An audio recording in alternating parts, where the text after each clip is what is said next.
riffs are too repetitive, the lyrics make no sense. All the songs are B-sides and the cover art's a mess. There's so much here to tear apart. Listen to it for a week, now that week has passed. Here's Why I Hate This Album podcast with Tim and Garrett. Hello and welcome to another episode of Why I Hate This Album. I am one of your hosts, Garrett Harvey. With me, as always, co-host extraordinaire, Hootie to my Blowfish, Timothy Richardson. Tim, how you doing, Blowfish? I am feeling like a rose that somebody gave me. God damn it. Tom. Terrible copy. He's trying to make me look bad. Good, I guess.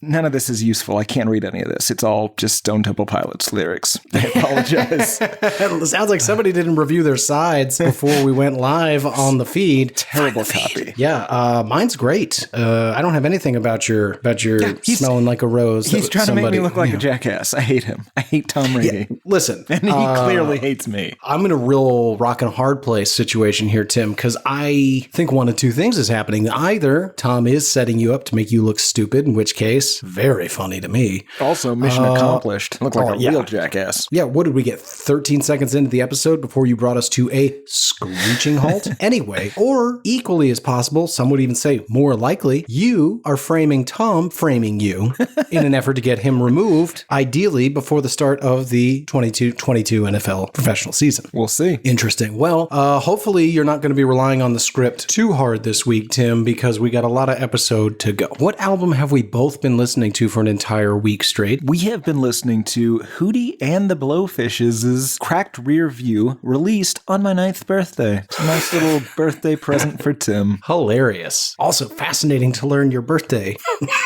When's my birthday, Garrett? It's the same day that this album came out. What day is it? Say the date. I don't hardly think we need to. I know yours. I know your birthday.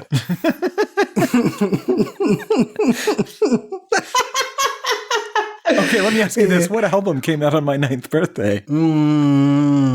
God damn it. Let's just keep moving. Tim, after an entire week with Mr. Darius Rucker, Hootie, if you will, and his Blowfish, do you hate this album? You know, I am honestly a little bit on the fence. I expected not to be anywhere near the fence this week, but this isn't good. This is bland. It bored the shit out of me all week, but I don't quite hate it yet. What about Did you expect to hate it? No.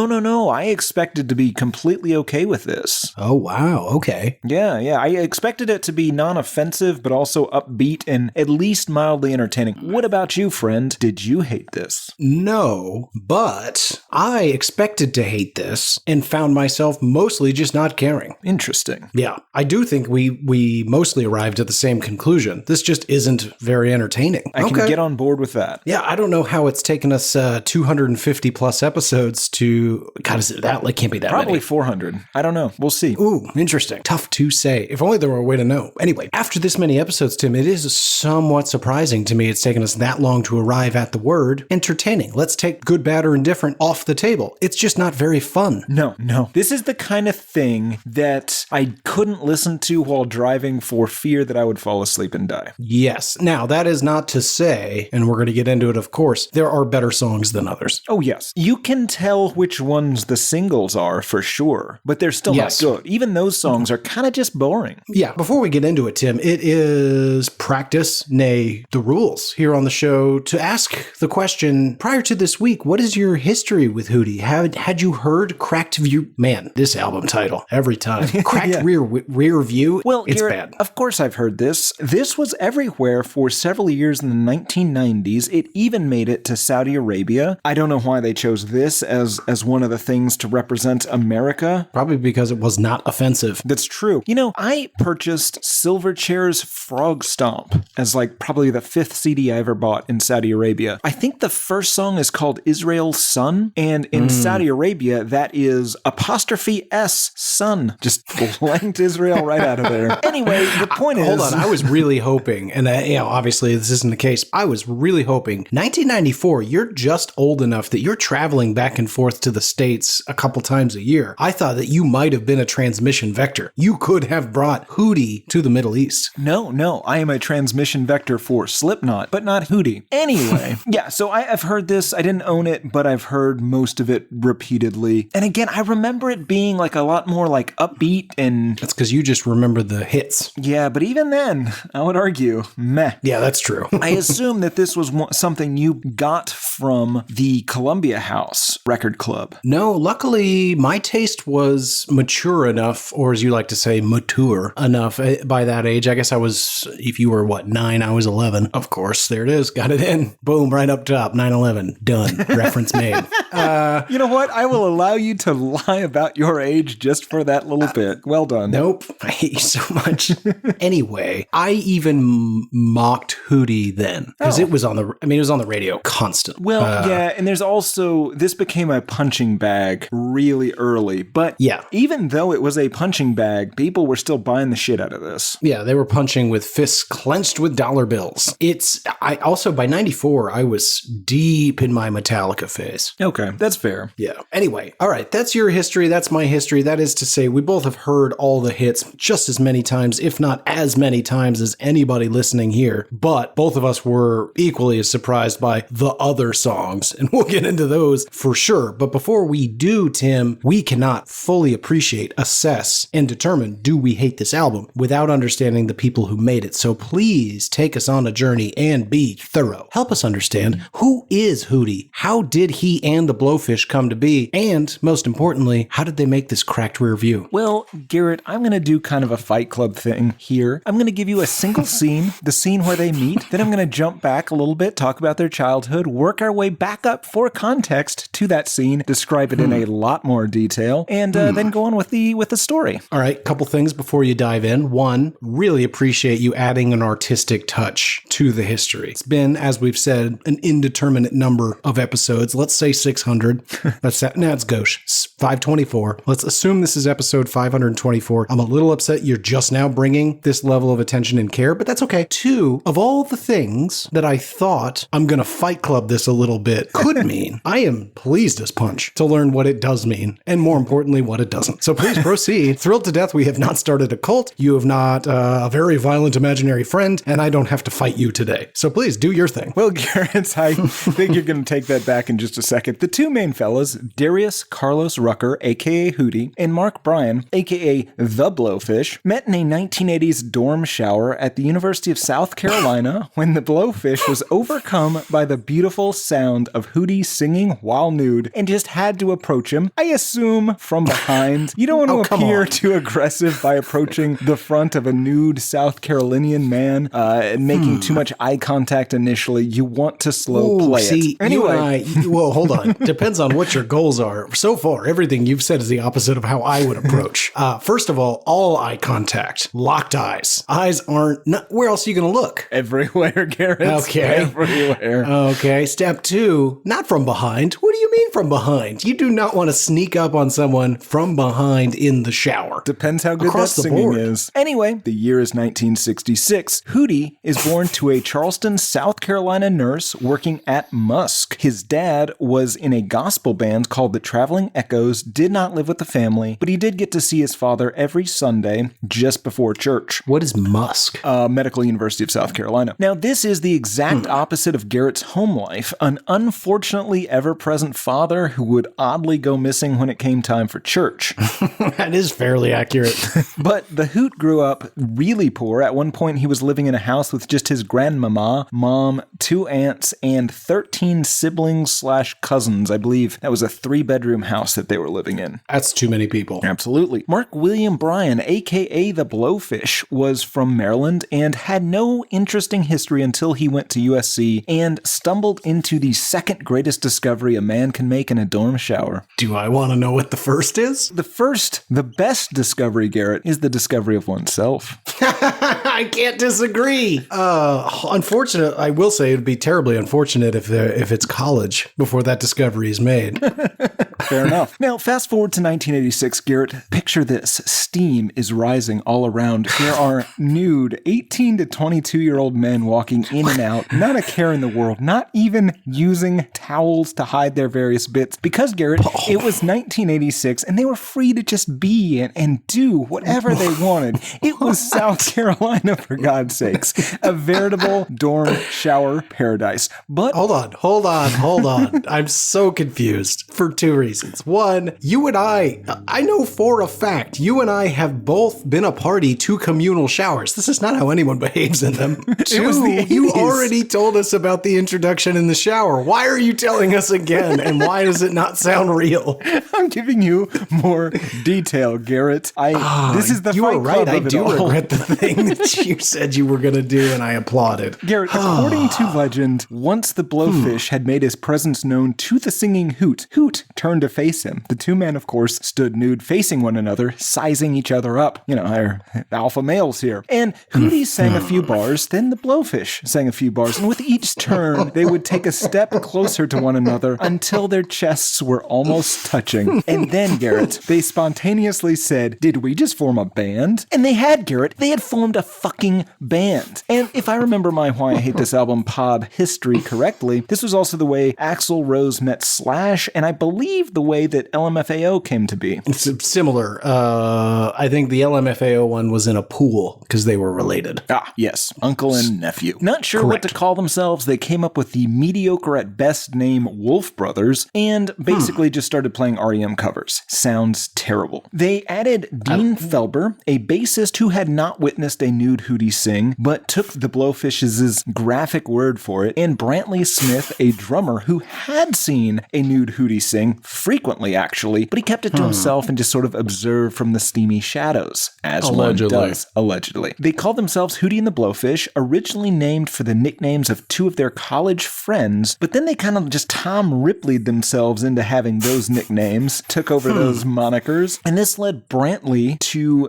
leave the band. As he had finished college, he wanted to pursue music ministry, which sounds terrible, instead of murdering a good friend to use his nickname for a band. So they got Jim Sonnefeld in the lineup on drums, and he has essentially this lineup has remained the same through 2022, although they have gone on hiatus for large stretches of this history. Sure. Oh, and also, if you're wondering, the original Hootie was simply a huge Moloch fan. The original Blowfish, literal Blowfish, just somehow enrolled at the University of South Carolina. I don't understand. Got a degree in fine arts. They released demo EPs in 91 and 92, then the official EP, Coochie Pop, in 1993. Gross. They signed to Yikes. Atlantic Records, despite many record labels not wanting to sign them because they did not sound like grunge.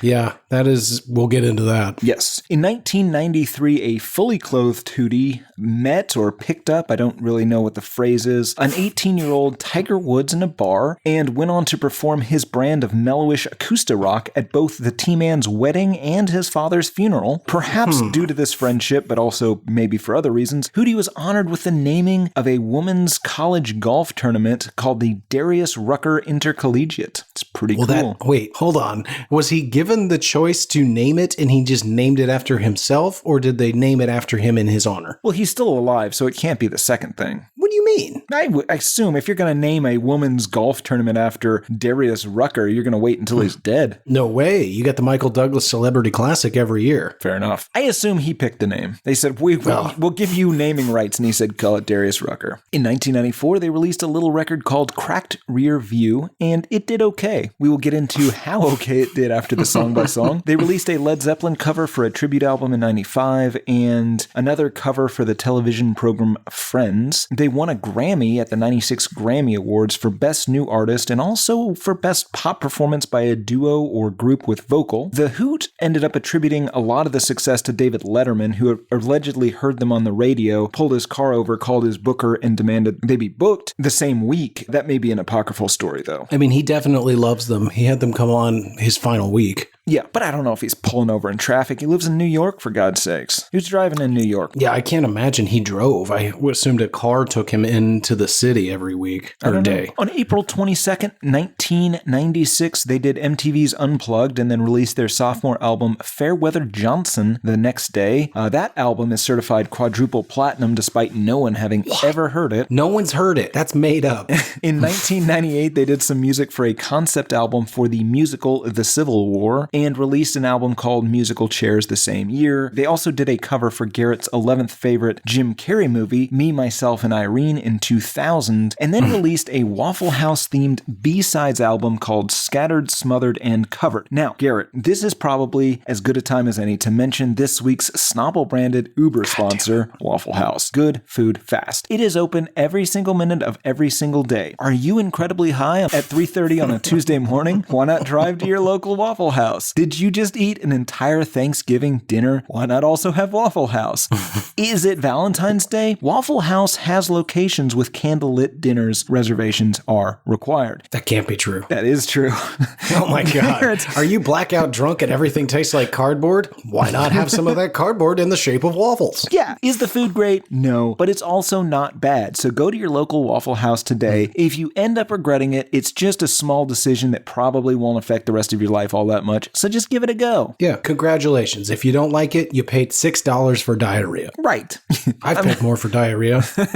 Yeah, you have. Hootie and the Blowfish released an eponymous album in 2003, then Looking for Lucky in 2005. None of these albums matter. In 2008, Hootie announced a hiatus to be a country musician for a while. He did a bunch of solo albums. Those also don't matter. In 2019, they did a 25th anniversary tour for Cracked Rear View featuring Bare Naked Ladies and released Imperfect Circle, their most recent studio album. And in 2020, they did a cover version of REM's Losing My Religion. I guess is like a throwback to that time they were just freshly showered boys singing REM.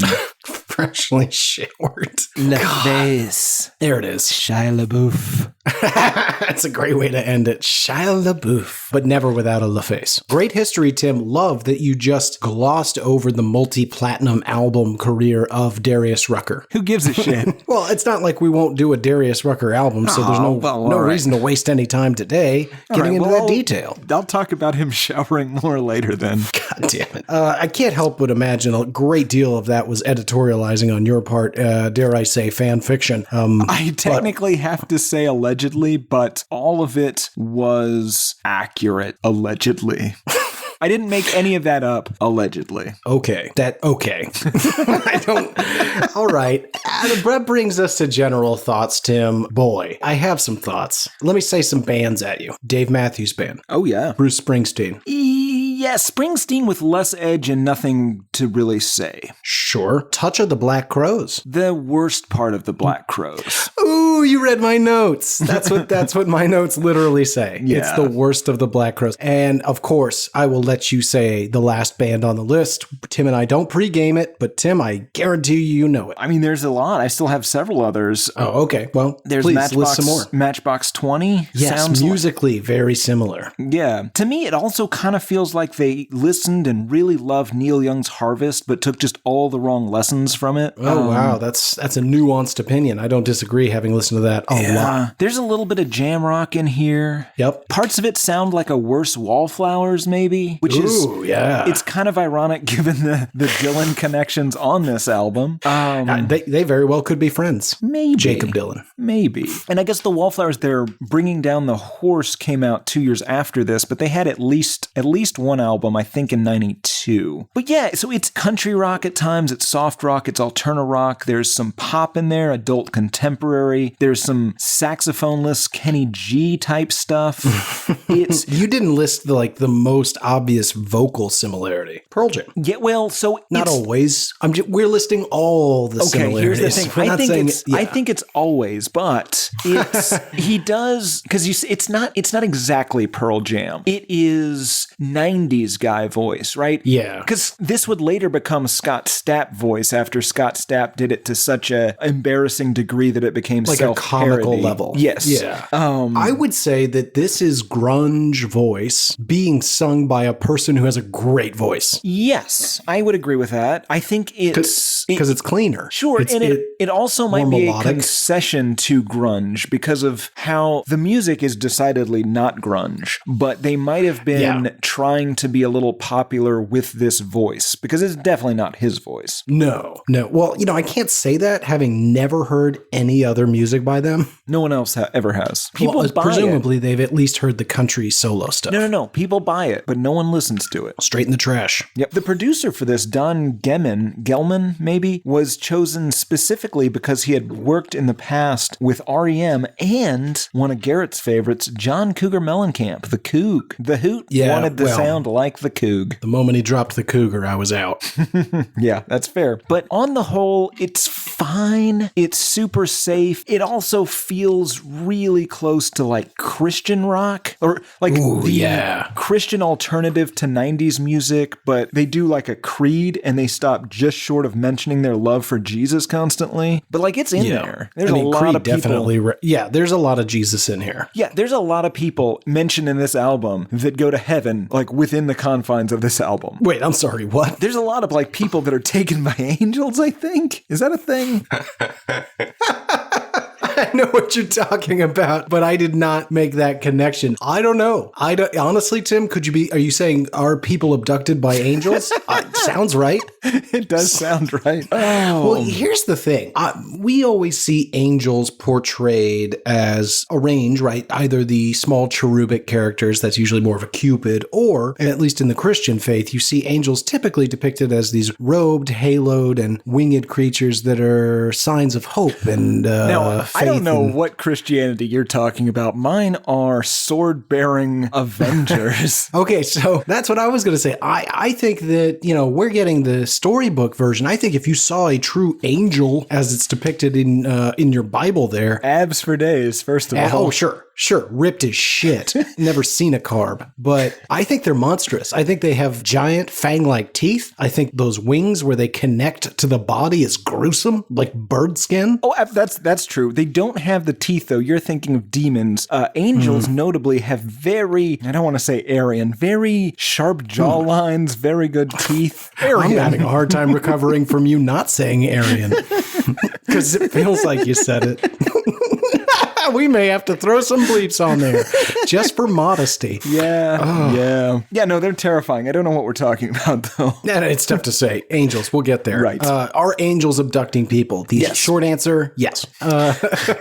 Back to the music and the vocals. I co-sign everything you said. It is all very capable. It's all very, and I will say it ranges from catchy to elevator music. Yeah, I think it's music kind of across the board that is designed to be heard only a single time. Or at least listen to a single time, and after that, it's just sort of you can play it in the background. But it's good the first time you hear it, for the most part, and then there's just diminishing returns ever after. Yeah, it's not entertaining. No, it's definitely not. Now, having said that, I want to be as even-handed as possible here. There's a couple of songs on here, and I'm going to call them out, that are real catchy, and I get why they're popular, and I have no real problem with them. Yeah, that's fair. Now the other side of that range, there are at least one song, and I'm going to guess it's probably two, but there's at least one song on here where I'm like, hey, this is bad. Why is this here? Yeah, I think there's a few more than that, but yeah, I agree. Let's see. We've talked about the influencers. We've talked a little bit about the grunge voice. Musically, vocally, talented musicians, talented singers, good harmonies. What are we leaving out? Well, the only other thing I would like to mention, just on kind of getting into the lyrics, but just in a general sense, there's so much fucking crying on this album, Garrett. So much crying and hands. Oh, yeah. A lot about hands. I did a little statistical analysis. I know that we get emails almost every week asking for more data. More numbers, more data. 30 mentions of tears, crying, cried, etc. in 11 songs. Now, that might be a low number because I just kind of did a control F. There may be, repeated chori or chories or whatever. So that figure might be slightly low. But just going with the low number there, that's an average of 2.7 plus or minus 1 cries per song. That's too much even for me. Like, these guys either have serious emotional problems or just kind of enjoy reveling in the emotional problems of others, like some sort of tear drinkers. Yeah, that we need to talk about this. There is a little bit of misery porn going on here. I don't know if they're throwing, maybe they're just having pity parties, but it's like a pity party meets an orgy. Yeah, misery it's pity porn. orgy. Oh, it's a pity orgy. Have a bunch of people over and feel miserable together. I mean, are we touching dicks? A little bit. Well, maybe. at some point you're we'll going to check need the a vibe. shower, yeah. Wait, what? At some point, like you have a bunch of friends over, at some point, you need a shower. Hold my hand. No, what? Jeremy spoken. Sorry. Very similar. We'll get there. I don't typically have guest shower at my parties. Well, if they get dirty, I usually sneak away, take a quick shower. Oops. Look at that. Covered you in salsa. Get in the shower. With a little love. You putting Hootie on? No. Get in the shower, I'll put Hootie on. Yeah, I'll come to your party. Tim invited us to a pity orgy. What do I do with this? You say yes. So you just all come over and you just get in a big circle, listen to listen to Hootie and the Blowfish and just talk about the things you're not grateful for. Not even close. Oh. It's much more crying and actual orgies. Oh, God. Oh, you have to have somebody kind of, oh, Jesus, this is about to get dark. We need a new thing. After dark, beyond after dark. Beyond after dark. This is going to be gross. In a pity orgy, Tim, since you seem to be an expert, not shocked, who's the kindling? How do you get that cry started? You need to...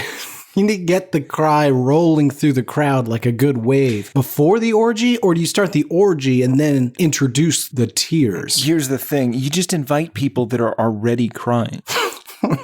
Strangers or people that you know are especially sad? It depends what kind of orgy you're into. Wow, this is fascinating. There's a lot of people that like the masked kind of thing, where you just don't know. What's wrong, Nicole? I lost my cat this weekend. What are you doing Friday? I'm having some people over. I don't think I'm going to be great company. Oh, I think you're going to be just the right company. Yeah. Try to maintain this emotional level until Friday. Do you like queso and dicks?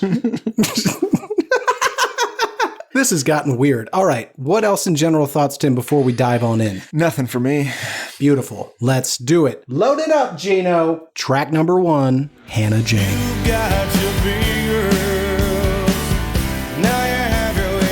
This is a timeless tale about trying to mask the pain of losing true love with banging a ton of what Garrett calls strange sniz. I don't know what that means. Oh, come on. But after dark, probably. I can't say for sure because I do not know what that means.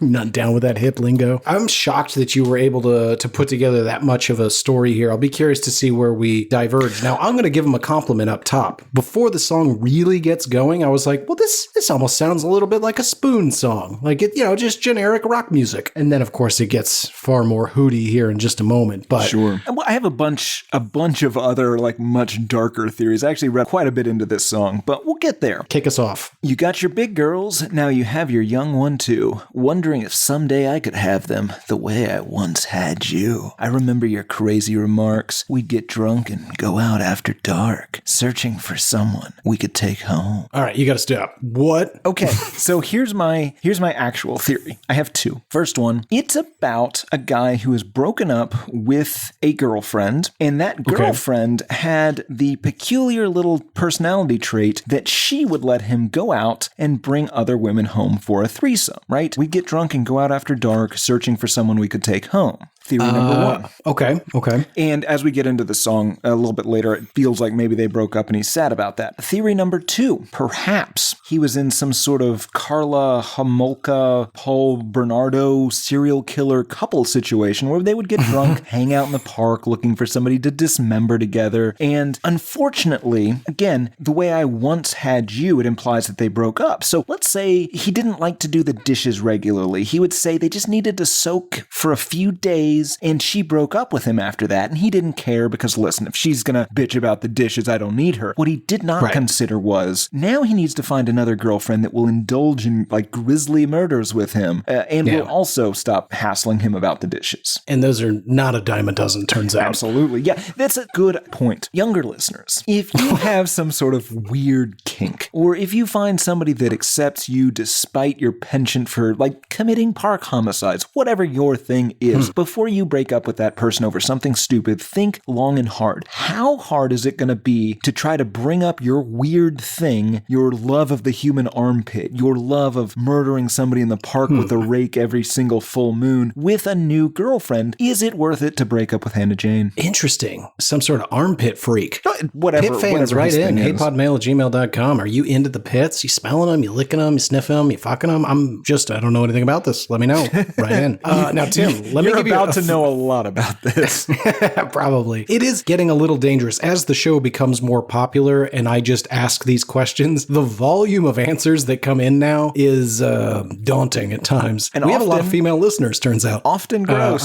A lot of you are gross. Real gross. Anyway, let me give you a third possible scenario here. And I want to be clear. I think it is the menage a trois girlfriend situation where they used to go out together and hunt for women to take home into their threesomes. However, and this is my honest to God reading of the song the first several times. You got your big girls, now you have your young ones too, blah, blah, blah. And he ends that with wondering if someday I could have them the way I once had you. What if this is a jealous friend who isn't as good with the ladies and he used to hang out with his buddy all the time, but now he's out there getting, what did you call it? Hot sniz?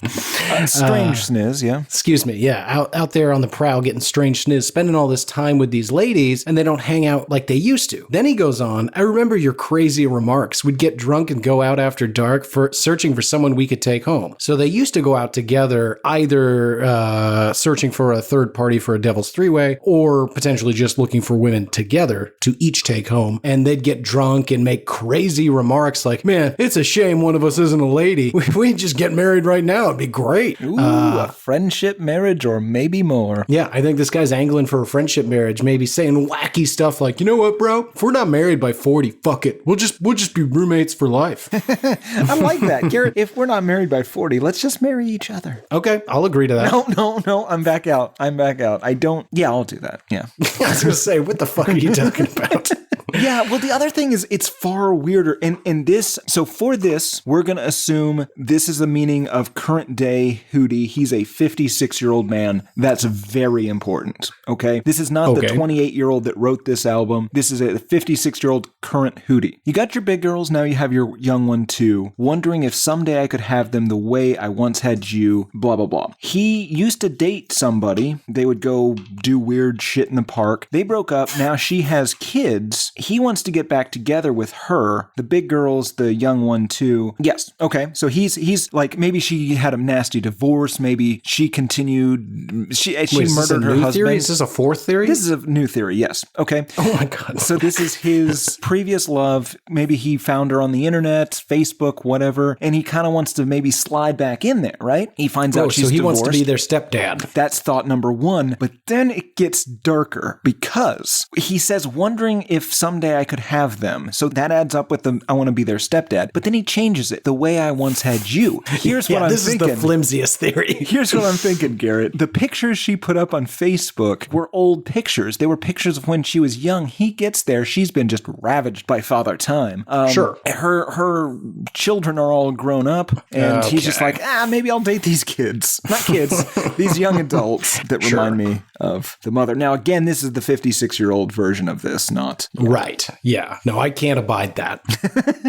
That's terrifying. But the chorus kind of supports that, though, because you don't want to be alone. You don't want to see the sun go down. You don't want to open the door and see her go. It sounds like there she goes, 3 steps, and it's all you'll know. You'll be old, she'll be gone. Yeah, I figured that meant that's that pushy friend again being like, hey, you can't risk it, man. You know I'm not going anywhere. Interesting. Yeah. Okay. I still think it's the girlfriend that either enjoys the murders of the menage a trois. No, I think you're right. I think that you're 100% right that they used to go out on the prowl together to bring home a third unwitting girl for their sexual fantasies. And now she has left him, and he took for granted the fact that not every woman wants to bang another lady with you. Armpit stuff. Catch is, Garrett, he kind of posits that maybe if she truly enjoyed if it's murder or if it's some sort of weird armpit thing, she might also be having trouble to find a like-minded new partner as well. Because he goes on to say, so what are you going to do about me? I'll be there when you have no one else. Spotted the ocean in the South's Holy Land. You know what that means. I do not. I'll explain off mics. I'll be there, be your friend. Hold on strong, don't let go. There will never be no one to take your place, so don't you want to reach out and take my hand? He's assuming she's going to come back to him. Yeah, no, I think that's accurate. I also will posit that I'm getting more confident in the pushy friend angle. He does say, I'm not going anywhere. I'm going to be here. You're going to have to deal with me at some point. Take my hand. Let's just cut to the end where she leaves you and you and I live together, maybe in somewhere in Vermont for a very long time and nobody asks questions. I like this. Maybe some sort of, we build some sort of garage out back behind the apartments, maybe like a little apartment above the garage that we could retreat to and have more privacy from like an army of interns and whatnot. Hypothetically, I'm saying, like obviously not us, but like one could, if you will. Anyway, yeah, I think it's probably a woman that he's hoping will come back to him, or a very pushy friend that says, even if you do marry a woman, I am going to live with you. I will be in that attached apartment garage and you will eat breakfast with me every day and we will do podcasts. Oh, I love this plan. So then you get a chorus for at least 2.5 more times and a blistering generic guitar solo. Oh, that's the thing. You said these guys are musically very good. I think they're musically competent. They know what they're doing. They know what radio in 1994 wanted from this band. And there's no flourish in here that no one's showing off, except for possibly the hoot, and that's just him doing a weird voice. Yeah, he is showing off. He is clearly the best part of this band. Best part of that shower. No. Well, the voice wasn't. It doesn't matter. Track number 2, Hold My Hand. Love and some tenderness. Interesting song. Yeah, it's One of the better songs on the album. it's about a cult. Okay, easy. We'll get there. Right. We'll get there. Or the horny think cult. Tim. Like a Joel Osteen kind of thing. Oh my God. Instead of David Crosby, a man who definitely deserves his own true crime solo cast, sings backing vocals on this song for some reason. But don't think about him. Don't think about Hootie. Picture Joel Osteen singing this song. Yeah, I could see it. Now, Tim, I have a theory about this song. I believe two people can have a conversation about anything, and it will seem deeply meaningful with this song played underneath, particularly the beginning. Tim, a lot of hand-holding in this song.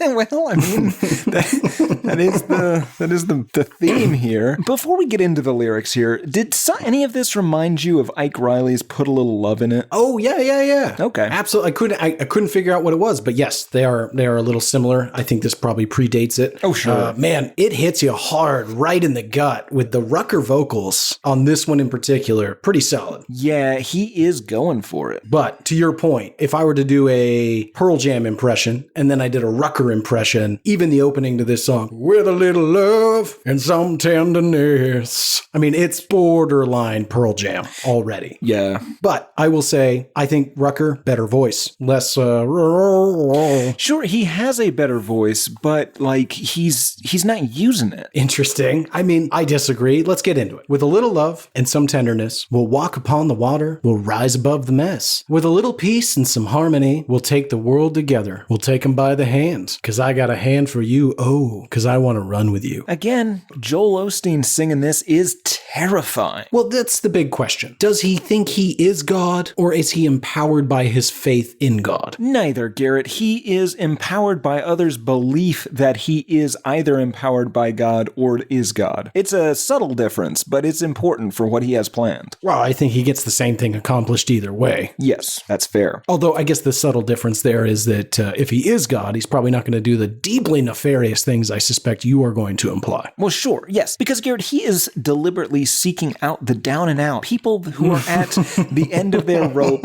and He gives them love and understanding and hope, requiring only that they worship him as their new god and just let him do kind of whatever he wants. If he wants to touch that hair, he's going to touch that hair, Garrett. Oh, God. Okay. Yesterday, I saw you standing there. Your head was down. Your eyes were red. No comb had touched your hair. I said, get up. Let me see you smile. We'll take a walk together. Walk the road a while.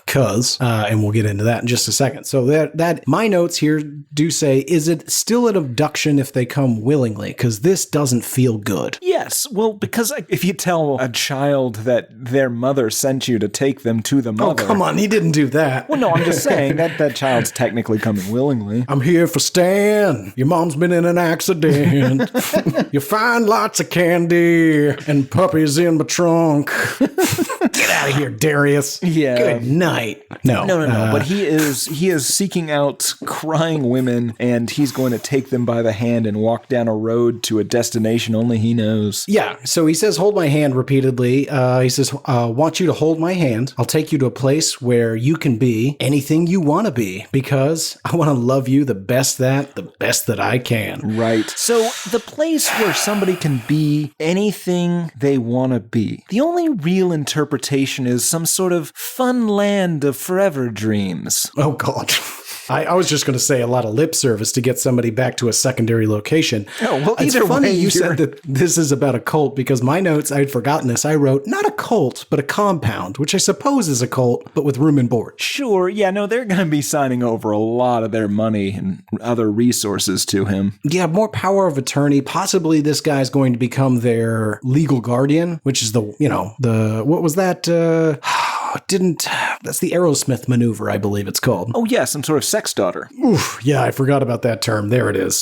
Song continues. See, I was wasted, and I was a waste in time, till I thought about your problems. I thought about your crimes. Then I stood up, and then I screamed aloud. I don't want to be a part of your problems. Don't want to be a part of your crowd, no. See, and this is super important. He needs to make them feel guilty, to make them feel like they are not even worthy of him. That's why his gift to them, his acceptance, his allowing them to come back with him to, as you say, a secondary location is so it's so nice, it's so noble, it's so godlike of him. Now, I suppose, Tim, let's assume that everything we've said so far is accurate, and I think we can say fairly confidently it is. Probably smart to have a dummy in the group that you picked up never intending to keep, merely to make an example out of them. So he has a hand for, let's say, 9 of the 10, but the 10th one, she was never going to be part of the group at all. And so he gets her there, classic pig party scenario. She's just there to make everybody else insecure by making her the whipping boy, if you will. Or you apply all these people to your compound, and then you get the one there that you never intended to keep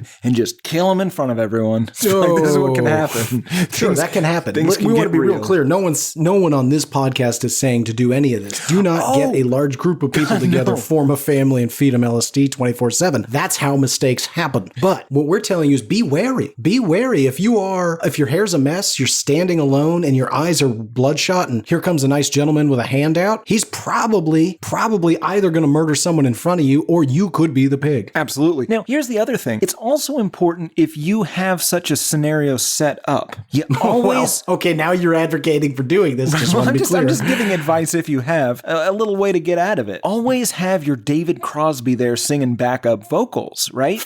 Because when the pigs come, and they bring their SWAT teams and whatnot, you just take a single step back, and David Crosby is going to be like, holy shit, my turn to shine. He steps up there, sniper gets him. That's dark. Well, look, David Crosby, the guy looks like he came directly from central casting for a cult leader. Yeah, he does. No one's going to trust him at all. That is a good move. But again, I spent like a whole bunch of time removing the culpability of the show by saying we're not giving advice on how to do such a thing. We're not giving advice on how to do such a thing. I'm saying if you already have done it on your own. Here's some advice, right? I am failing to see the distinction. They've already committed the crimes. I'm just saying have a fall guy. Okay. And make that fall guy David Crosby every time. if you can help it. If you've got access to David Crosby, make it David Crosby. The verse we read, where till I thought about your problems, I thought about your crimes, then I stood up and I screamed aloud, I don't want to be a part of your problems. Could it be that one of the people he recruited into his cult has become a bad influence and she's actually getting him to turn to his old ways, and now he's drinking and drugging and losing sight of running a successful cult. Maybe she's just taking over the cult. Maybe she is just more charismatic than he.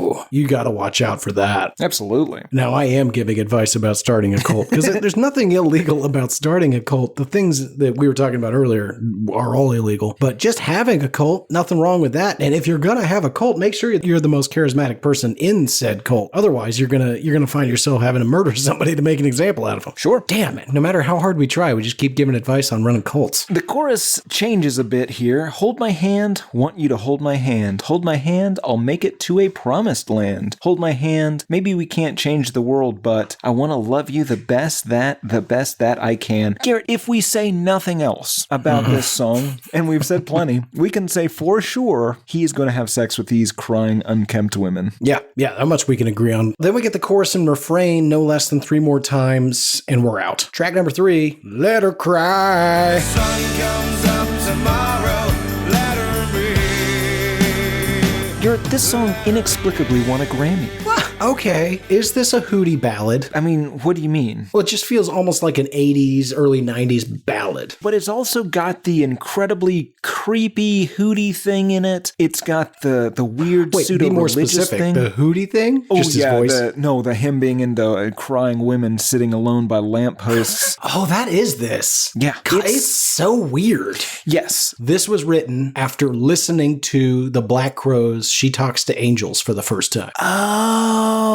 Yeah. This is She Talks to Angels, Yeah. but bad. Yes, this is exactly what it is. It's really weird. Do you know that for a fact, or is that your... For a fact, from the Blowfish's mouth. Wow. I guess from Hootie's mouth, to be legally Well, accurate. from the new Hootie after he Tom Ripley the old Hootie. Yeah, no, that makes a ton of sense. Yeah, it's pretty crazy, actually. Yeah, because, okay, verse 1 here. She sits alone by a lamppost, trying to find a thought that's escaped her mind. She says, Dad's the one I love the most, but Stipe's not far behind. Weird start here. Yeah, it took me a while to parse this. The way I take that is obviously she's an REM fan, but she's basically saying, I'm never going to love any man. The only man I love is my daddy. Yeah. It's a weird Southern thing, but he's from South Carolina, so sure. She never lets me in, only tells me where she's been when she's had too much to drink. I say that I don't care. I just run my hands through her dark hair, and then I pray to God he gotta help me fly away and just let her cry. Okay, what do you think this is? Because it can't be what I think it is. Oh, I want to know what you think it is. I asked first. I think that this is another continuation of the previous song. He is just collecting broken women. Angels, if you will. Okay, sure. Not Corey's angels, but angels nonetheless. I meant Corey's. Oh dear. I guess the possibility exists that the women he dates are pre-crying and they're weeping and sitting by lampposts as a result of what he's doing to them. Or maybe he's picking them up after they escape Corey's house. Oh, that's smart. Although I don't think Corey was doing that in '94. Oh, that's a great point. I mean, I'm sure there's maybe he was collecting. He had like an RV sitting outside of Aerosmith's mansion and was just collecting. 94. He was still a legit celebrity. Sure, but he had sex daughters that were presumably running away. If they knew what was good for him, they did. Anyway, By the way, back to the sorry, song. we've used the word sex daughter twice here. I just want to clarify for those who haven't heard our Aerosmith episode. A sex daughter is a very real thing that Steven Tyler did, where he adopted somebody so that he could take her around the country because she was underage and have sex with her. Allegedly, I think that's alleged, but point being, he had an adopted daughter who was also his girlfriend. Yeah. It's not. Yeah. I don't want us to be associated with the moniker sex daughter. It's Aerosmith's thing. It's Steven Tyler, Yeah, to and be it specific. might not have been daughter so much as legal guardian. Oh, sure, but it was a sex daughter that he had. It was most importantly, it was a sex thing. We could stop saying daughter. Fair enough. Okay, here's what I think. She never lets me in, only tells me where she's been and when she's had too much to drink. This is a man in an abusive relationship where she actively and openly cheats on him, blames it on her drinking, and the one rule they have together is, I'll always forgive you, but you gotta be honest. So she she insists, after coming home from a bender, on giving him all of the details, at least the ones she can remember, of the various men whom she has slept with while she was away, but never lets him into her heart. Oh, no. And Poor I say that Hootie. I don't care. I just run my hands through her dark hair. Then I pray to God you gotta help me fly away and just let her cry. Okay, I like this theory. I want to change it slightly. This do. is sung from the perspective of a man who has joined Hootie's cult and whose wife Hootie is having sex with. So he's broken up about this, but of course, dear leader, he's not going to go against the hoot. But, she's getting drunk and admitting to him all the terrible things that the protagonist, if you will, from song number 2 is doing to her sexually. I see. I mean, I'm not against that. It totally changes the rest of my notes, but that's okay. I mean, we could run 2 parallel theories. Let's see which one shores up the best. So we've got, obviously, this is a man who has no self-esteem whatsoever, letting his wife or girlfriend openly cheat on him and then give him all of the details about it. Very weird. Or, as you said, this is somebody who is part of the Hootie cult and is having an affair with his number one, with Hootie's number one. Okay, I see. Okay. Keep going. So verse 3, this morning I woke up alone, found a note standing by the phone saying, maybe I'll be back someday. I wanted to look for you. You walked in. I didn't know just what I should do. So I sat back down and had a beer and felt sorry for myself, saying, let her cry. So what's happened now, tragically, she has decided to just up and leave the cult in the middle of the night. And he, being the coward that he is, doesn't have it in him to also leave. So now his wife, who is sleeping with the cult leader, has left. And instead of having his wife, now all he has in his life is the cult leader. Okay, so this is a fascinating detail that I didn't pick up on immediately. This is a husband and wife, and the cult leader has usurped the wife for his own sexual needs, and then she has to come back home and relay all the horrible things she's done. Right. I see. Except she does come back. Presumably she's rounded up by guards. Yeah, probably. At the edge of one of the fields or something. Maybe she's just doing a really bad job of hiding. I don't know. And maybe it's a big territory. Maybe they got quite a compound. Just went out on 4-wheelers and hunted her down with dogs. Let's see. You walked in. I didn't know just what I should do. So my original reading was that for like the 90th time, she's like, I'm leaving you, Steven. She's blackout drunk writing a scribbled note. And he woke up and was like, I'm leaving you, Steven. Yeah, okay. And sat back down on the couch. And 3 hours later, she walked back in. And he's just like, yeah, this is what we do here. So she kind of pulled a George Costanza. How so? Well, he quit his job and then just went back to work and pretended it didn't happen. I guess that's Larry David, technically. Yeah, that is total Larry David. What are you talking about? I was joking, yeah. The bridge gets even more sad. Last night, I tried to leave. Cried so much I could not believe. She was the same girl I fell in love with long ago. She went in the back to get high. I sat down on the couch and cried, yelling, oh, mama, please help me. Won't you hold my hand? He knows he should leave, but he's not going to leave. Well, I like the idea that he's become disgusted by the wife, but still really likes that cult leader. Can't bring himself to leave, but for the exact same, the reason that he hates his wife is the same thing that's keeping him there. Absolutely. He hates his wife for cheating on him with the cult leader, but he kind of respects the way the cult leader just took his wife from him. I'd do the same goddamn thing if I was him. Like the cut of this man's jib. All the more reason to stay. Sheila, you should leave, if anybody. I never wanted to fucking be here. All right, what a bummer, and it's only going to get sadder. Track number 4, I only want to be with you. I'm such a baby, 'cause the dolphins make me cry. Well, there's nothing I can do. For my money, this is the worst offender. Maybe for the weird Eddie Vedder voice thing. It's the I only want to be with you turns into I feel so alive or even flow. They all kind of sound like this voice, and it drives me crazy. Yeah, it's a little something that I learned of this week called more rock or middle of the road. Oh. Like it really does well characterize whatever the fuck this is. True. It's pretty jammy. Yeah, it is. I feel like live they're probably much more like an acoustic jam band, like a sort of like a Dave Matthews kind of thing. I bet you're right. I mean, we'll never know. No. Nor do I want to. Yeah. Bob Dylan has an official songwriting credit as well as $350,000 of Hootie's money from an out-of-court settlement for the repeated references of Dylan and Dylan lyrics on here. It gets pretty egregious. Yeah, it's pretty great. I like it. Let's get into it. You and me, we come from different worlds. You like to laugh at me when I look at other girls. Sometimes you're crazy and you wonder why. I'm such a baby because 'cause the dolphins make me cry. Beginning, real opposites attract situation. Not really sure what you laugh at me when I look at other girls is. Oh, I think she is confident enough, or she knows, listen, this guy's, he's got nothing. I remember his pickup lines when he approached me. No one else has fallen for this. Ugh, pickup lines. Nope. Hey, you ever look directly into the sun? No? Good. Don't. It's bad for your eyes. I'm Garrett. I'm bad at this. Yeah, not great at that with the ladies. Anyway, I do want to call out, let's just make a note of it, the sometimes you're crazy. He just kind of tosses that out there, doesn't really address why, but I think I figure it out a little bit later. But the part I have a question on, Tim, I'm such a baby because the dolphins make me cry. There's nothing I can do. I'm really trying not to sing this at you. You didn't try this week. No, that's private time. Sing at your face all day. He almost has well, he doesn't. I want to Adam Sandler it. Yeah. Well, again, that is kind of the Eddie Vedder, Scott Stapp thing taken to an extreme. It just turns into whatever Cartoons. that is. Whatever that is. Yeah. But, okay, why is he a baby? Well, more importantly, why do dolphins make him cry? Is it the beauty of dolphins or the murder of dolphins? Oh, it's the Miami Dolphins, Garrett. He's a Marino fan. This is 100% true, Garrett. Hootie is a huge Miami Dolphins fan. And Garrett, your boyhood hero, a man whose poster hangs on our wall right next to our many David Beckham posters and photos, Dan Marino, is in this music video. That's 100% what this is. Okay, just to be clear, it's not a poster. It is an ad cut out of a magazine for isotoner gloves. But yes, it is on the wall.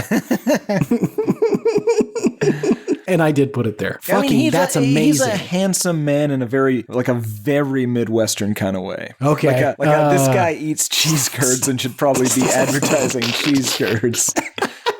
You have opinions that are becoming more and more unpredictable. It's like all the fat from like a year of his life just went to his like temples. What's happening here? That is accurate. Okay, fantastic. He cries when the Dolphins lose. Yeah. 94, that is like peak Marino, I think. Yeah, but they never won it all. No, he never got a ring. One of the best quarterbacks of all time. They hadn't won it all since the 70s, I believe. They didn't win with him, is all that matters. Yes. Well, there's nothing I can do. There's nothing I can do. I've been looking for a girl like you. Well, we know that. The first half of this album has been about him hunting women. Yeah, he's hunting. So I like to think that he wants one of each. Like a zoo. Yes, like a zoo. Like a lady zoo. To be clear, again, neither Tim nor I endorse, support, or want a lady zoo. Right, but both Garrett and I suspect Hootie of owning a lady zoo. Or at least writing songs about the desire to own a lady zoo. Right. Allegedly. I won't dance, you won't sing. I just want to love you, but you want to wear my ring. And this is important. I think this is the line from earlier where he says, sometimes you're crazy. Mm-hmm. This song is trying to be lighthearted and, I won't dance, you won't sing. You think I'm silly because I love the dolphins. Sometimes you say crazy shit like you want to spend the rest of your life with me. Well, it's all the same, though. It's all the same. I think that they both like different things. She wants a real relationship and he just wants to keep things casual. I think that's what this song's actually about. Yes. And I think that, he wants to be monogamous, but he doesn't necessarily need to be married to do that. I don't even think it necessarily means he wants to be monogamous. Well, he says, I only want to be with you like 80 times. Okay, but there's two ways to take that. One is, I only want to be with you. Okay. The other is, I only want to be with you, right? I don't want to marry you. I just want to let's just casual, man. I only want to be with you. I don't want to right? Oh my God. Suddenly one of the most catchy lines of the 90s has become stone cold. I just want to marry you. I just want to be there. Yeah. Like we don't have to formal. And sometimes we can be at my apartment or you can be at your apartment or we can be at our own apartments and you're not here. Yeah. Or I could be inside of somebody else sometimes. After dark, allegedly, whatever. No, it does sound like he wants to keep fucking other people. Yes. It's weird because we don't get to the I only want to be with you until really far into this song. In my memory, the first line of this song is I Only Want to Be With You. And 80% of the other lines. Right. In my mind, actually, I think that the I Only Want to Be With You actually precedes, like, the music kicks in at the end of that line. Yeah, the song continues curiously. Put on a little Dylan, sitting on a fence. I say that line is great. You asked me what it meant by. Said I shot a man named Gray. Took his wife to Italy. She inherited $1 million. And when she died, it came to me. Okay, here it is. This guy's Tom Ripleying people. Now, granted, these are stolen lyrics from Dylan, but he is using Dylan's words to explain stuff he's done. I wonder how much money there was the settlement, but then also he has a writing credit after that. So that means he's getting that beak wet for every cracked rear view sale. True. I bet you he made at least 7 figures off of this. Yeah, I could see that. Especially because this song also, I didn't look up how much this song sold, but this was the big single from this album. Yeah. People were buying this shit. What's crazy is that, okay, so I'll read the rest of this little piece and then we'll pause again. He says, yeah, I'm tangled up in blue. I only want to be with you. You can call me your fool. I only want to be with you. I remembered the, yeah, I'm tangled up in blue, but I did not remember the wholesale lifting of an entire verse from Idiot Wind. Yeah, I mean, obviously the first time I heard this song, I had no idea. I'd probably never heard Idiot Wind. But yeah, it never dawned on me that was word for word. And it's weird because essentially what he's doing, what he tried to get away with is the Michael Scott, like you miss 100% of the shots you don't take, Wayne Gretzky, Michael Scott. You can't just quote lyrics in your song and have it be your song. I cannot have a song called They Sang Love Me Do and just like it's me saying the Beatles say, and then I just play Love Me Do and be like, well, that's my song now. That would be amazing. No, I'm quoting the song, right? It's listen, this is a sample. No. In fact, yeah, you can edit out the they say if you want. I don't know. That's fine. I'm joking.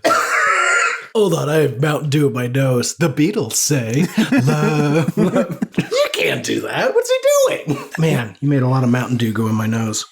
That's not where it goes. Yeah. It continues, though, because verse 4, it seems like either he's trying to get her to break up with him again, like some sort of weird George Costanza plot, or it's just the, listen, I only want to be with you.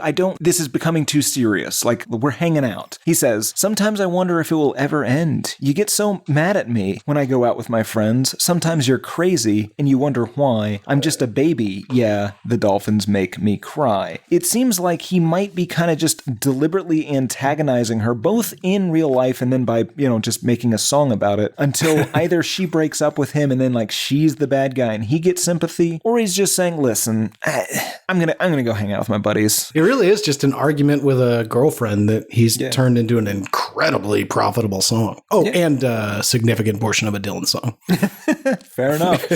Track number 5, Running from an Angel. Toss in the mouth.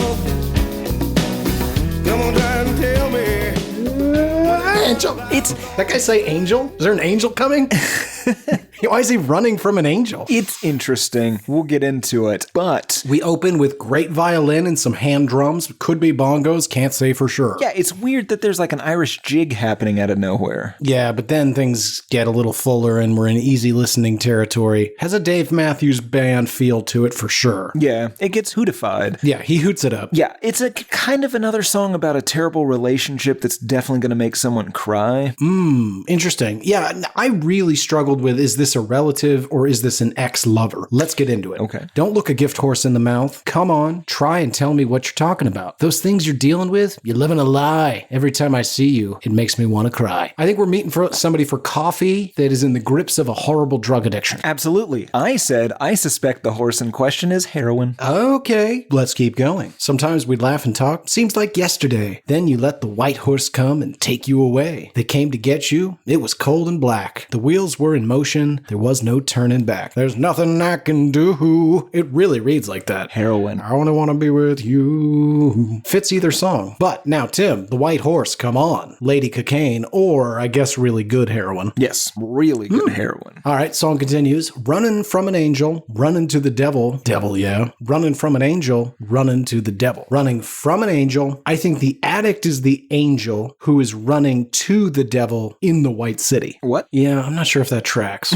Let's see here. So running from an angel, running to the devil. Maybe she's running from being an angel to the devil being her drug addiction. I think what he's saying is she has chosen drug addiction over him. He's the angel. Drugs are the devil.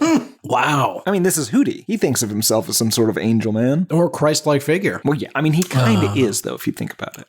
No. Okay, so let's assume you're right. He's the angel, and she's running towards the devil, that devilish cocaine, or, excuse me, sweet China White. I gave up on you a long time ago, but there's something I want you to know. Your lying and cheating really tore us apart. Please don't come home if you're going to break my mama's heart. That's what made me think probably an intervention letter to an ex and not like a sibling. Yeah. And then the chorus 8 more times. Yeah, there's like a running breakdown at the end of this song that just sucks. Yeah, and it just keeps going, and it's just variations on the chorus. Yeah, sucks.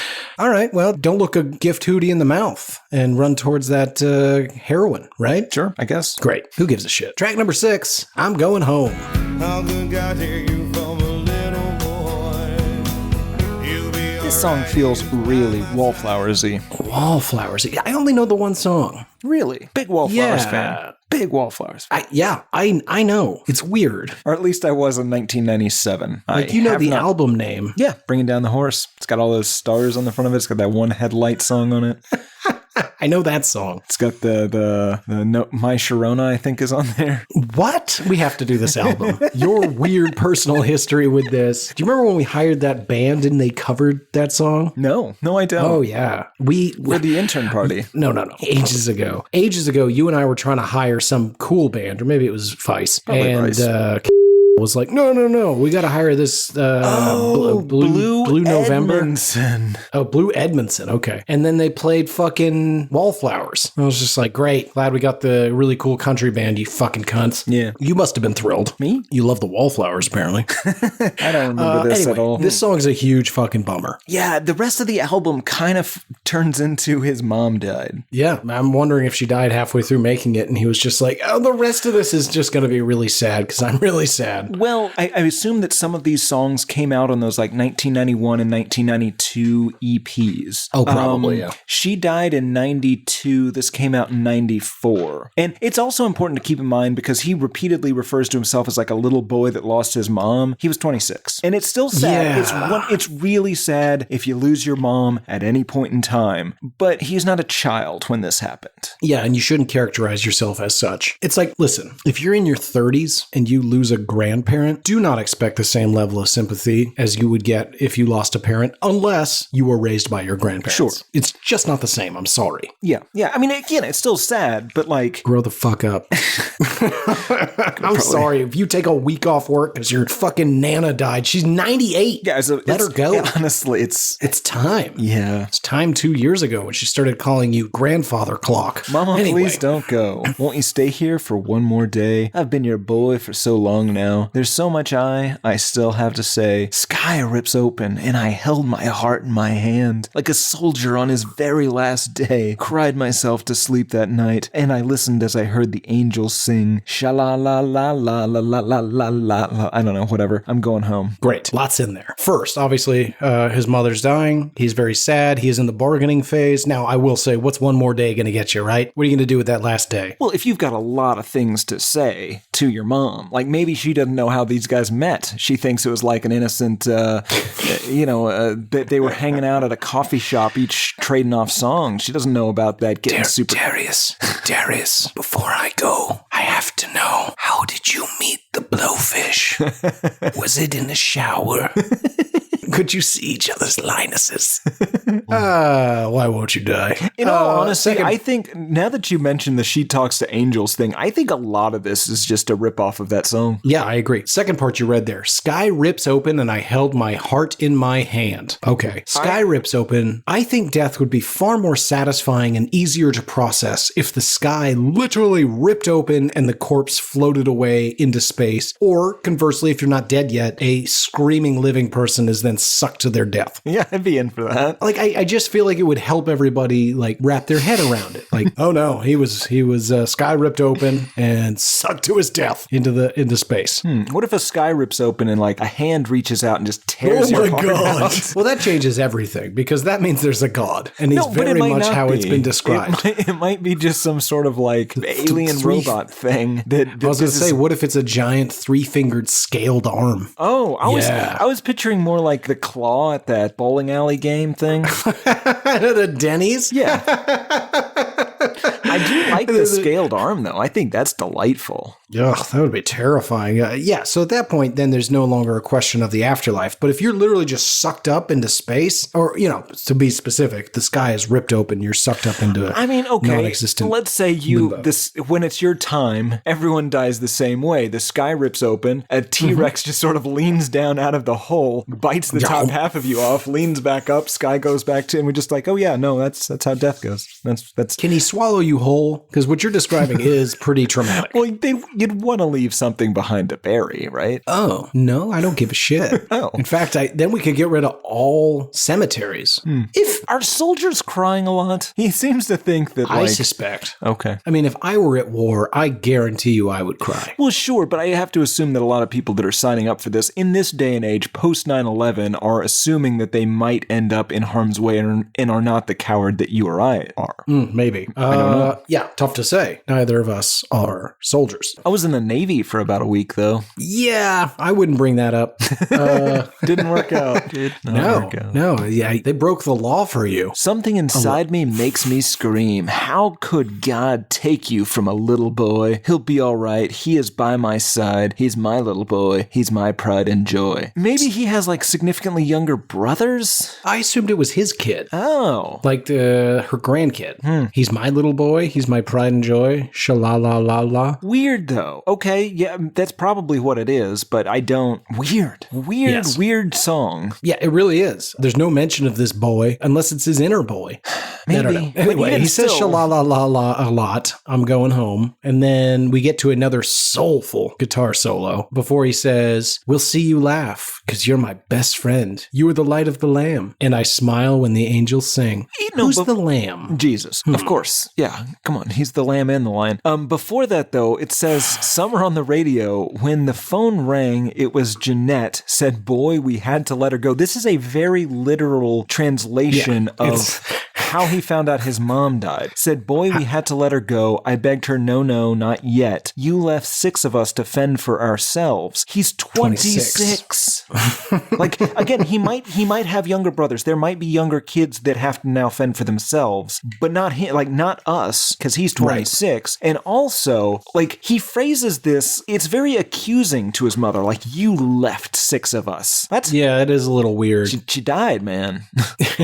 How dare you? Yeah. God, your T-Rex thing is fun. I keep picturing that. Does he ever do that to anybody while they're still alive? Like, that's how they die. Well, it's how everybody dies. So you have to picture, like, you get hit by a car, right? You fly over the roof, you land on the ground, dinosaur comes and bites the top half of you off and then disappears into the sky. Sure. Some people are going around, they have a heart attack or a stroke or something. So they die technically of the stroke, but really, like, you can't see them have a stroke. You just see somebody kind of do like a little weird facial tick, and all of a sudden dinosaur grabs him. What happens if you're like in like an operating room? Dinosaur. What do you mean? What do you mean? What do I mean? Where'd it come from? The sky. Listen, in this world, this has always happened. So all, especially hospitals, would be built with roofs that would accommodate the dinosaur. I mean, right? It would be stupid not to. Otherwise, you'd constantly be having to do roof repair when that dinosaur bursts through the ceiling. Out of the sky, and then do they fly away when they're done? Oh no, he's gigantic. So what happens is essentially the sky opens and he's just sort of like leaning forward, right? So he's standing in some sort of other plane, leans into our reality, right? And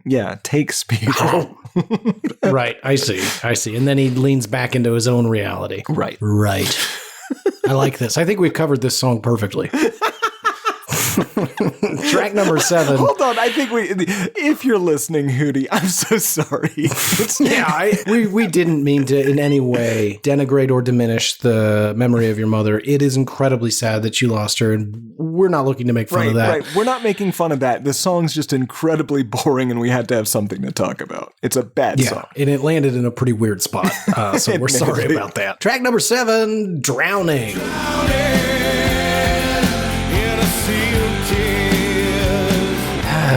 Despite the jammy opening, this song is about the time Hootie tried to solve racism. Yes, here's the thing. I don't have much negative to say about the song, like conceptually. Okay. Because it doesn't go into like the ridiculous thing that the accidental racist kind of thing does. Right? It does sound super dated though. Like this song, you could pick the year this album came out listening to 5 seconds of this song. It's what was that song by Aerosmith that was on Get a Grip, Living on the Edge? I don't know. Okay, good stuff. This song is, I think, the 5th single on the album. Never heard it. Yeah. Didn't do as well. Sure. Song begins, trouble with the world is we're too busy to think about it, all right? Why is there a rebel flag hanging from the State House walls? Tired of hearing this shit about heritage, not hate. Time to make the world a better place. And he was right, and it took a mere 20 years before that flag came down. Yeah, it did fly above, or I don't know if it was hanging inside the State House or flying or above outside, it. But yeah, but the Confederate flag we've talked about so much on this show stayed there for 20-ish years after this song was released, which is weird. Yeah, heritage, Tim. Song continues, just because you don't look like me, tell me, what do you see? When we pass on the street, what do you want to see? So I like this because aside from looking different from you, racist, what is it that I am doing that you don't like and would prefer that I do differently? Yeah, especially Hootie. Because he's a country musician. He's as far as racist barometers go, he should, quote unquote, pass. Oh dear. Racist words, not ours, to be clear. Definitely not mine, because I didn't say them. Okay. Fuck you. Song continues. PE's coming is all I gotta say. Want to turn and run away? They're just telling you how they see it. Right or wrong, they don't care. You wish that they would quit. Clunky writing. PE is apparently Public Enemy. Yeah. Now, here's the weird part. He's right, because Public Enemy very much did spread to the suburbs, and it's really, really hard to make kids racist if black people are making the music that they like, and that music happens to be about how racist their parents are. Yeah, it's a little bit this different. Checks out. Because there were people that, probably a generation before us, but even still when we were in college, that were kind of like, not even kind of, that were quite racist, but were just, they loved all of like the black players on like the UT football team, for example. And a considerable amount of rap. Yes, but I think what you're saying is correct. The Public Enemy is interesting because it directly confronts that, right? If you're going to be singing along to it, you can't really have that cognitive dissonance there. I mean, I guess you pretty can, in your face. But yeah. All right. Song continues. Drowning in a sea of tears. Hatred. Trying to hide your fears. Living only for yourself. Hating everybody else because they don't look like you. I would say not accurate. Racists, in my experience, not terribly sad people. Not typically in a sea of tears. Yeah, I think what he's saying, like, it comes from a place of self-doubt or like low self-esteem. Now, the hatred does come from trying to hide their fears. Yeah. Selfish, low self-esteem, scared. These are all things I would call a racist. Sad. I don't know. But he's obsessed with crying and sadness. I feel like Hoot might have the same emotional disease that I have, where you just spontaneously begin crying if left alone for 20 minutes. Oh, I think he may be energized, entertained, or aroused by other people's sadness and or misery. He is a tear drinker. We do know that for a fact, allegedly. Allegedly. Yes. Yep. Why must we hate one another? When the people in the church, they tell me, you're my brother. Do super racist people believe in Jesus? And how do they reconcile that, Tim? You know about both of those things. They believe in white Jesus, yes. Oh. I do like to, just anytime you see one of the, like the blue-eyed American Jesus thing, like he, if anything, probably kind of looked a little like Osama bin Laden. Like a young Osama bin Laden. Like, not saying his beard was gray. I'm not gross. Also super ripped. Well, yeah, Garrett, abs for days. Song continues. Oh, this is confusing. So he says, yeah, I'm trying to be someone that he could look up to. But when I walk down the street, tell me, what do you see? I'm a man. I'm a man. I'm a man. No, I'm not like you. Why do you hate me so? Someone that who could look up to? I think it's like through his music, like your kids could look up to me, right? Like, Okay. I am an upstanding role model. I'm a model citizen. I am Hootie. Because the way it reads, it sounds like he's trying to be someone the racist could look up to. Oh, maybe. Well, he's somebody that the racist could look up to if only they were not racist, right? Like he would be a good role model for the racist man if only he were not so racist, perhaps. I think there's a real lesson to be learned there. There isn't. I'm a man. That's all I wrote down for this song because it's not very good. Fair enough. Track number 8.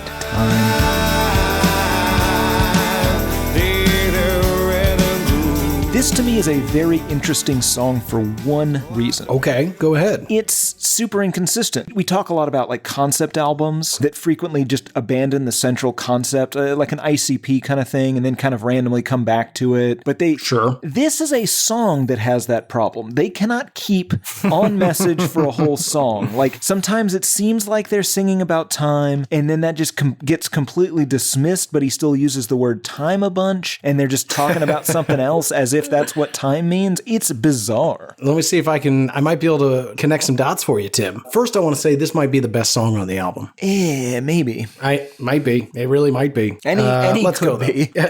No, that's not true. The last one and the one before it, nope. I think this song is about a time traveler that can only go forward, which, as we all know, is the most likely type of time travel, unless we're all keeping it a secret. But I think... No, I know for a fact reverse time travel doesn't exist, and here's how you can know, too. You remember the 2015 Republican primary? Yes. Do you remember when a guy showed up wearing weird silver clothes and fired a bunch of ray guns at the stage? I do not. Reverse time travel does not exist. I don't know how that proves it. If they were going to use it for something, that's what they would have used it for. I see. Anyway, the song goes, time, why you punish me? Like a wave crashing into the shore, you wash away my dreams. I think that time is passing quickly, robbing this man of his dreams as he has attempted to master time travel, but again, can't go backwards, only forwards. Can you teach me about tomorrow and all the pain and sorrow running free? Because tomorrow's just another day, and I don't believe in time. Time's meaningless to him, Tim, when he travels, but what he's saying is the more he travels further in time, the more needless pain there seems to be. Interesting. Okay. Song continues, time, and to be clear, every time is like 18 syllables, but for the point of being succinct. Time, I don't understand. Children killing in the street, dying for the color of a rag. Time, take their red and blue, wash them in the ocean, make them clean. I think he's continued forward, Tim, and he is now describing